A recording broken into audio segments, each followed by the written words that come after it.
In today's video, I'm going to teach you how to uninstall apps from Microsoft Store. If you want to remove an app you installed through the Microsoft Store, Windows makes the process quick and straightforward.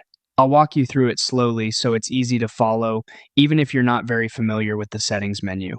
Start by opening Settings on your computer. The fastest way to do that is by pressing the Windows key and the letter I on your keyboard at the same time. This shortcut takes you directly into the main Settings window, which is where you can manage many parts of your system, including installed applications. Once Settings is open, look over to the left-hand sidebar and click on Apps.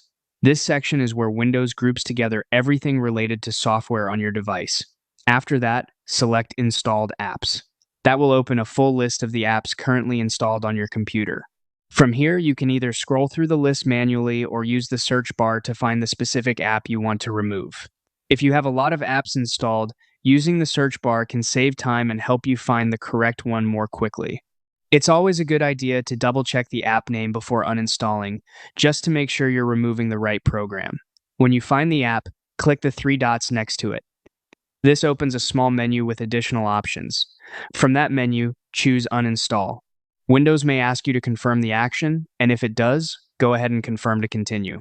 After that, the app will begin uninstalling from your system. Depending on the app, the process may finish almost instantly or take a few moments. Once it's done, the app should no longer appear in your installed apps list. And that's it. That's how to uninstall apps from Microsoft Store in just a few clicks.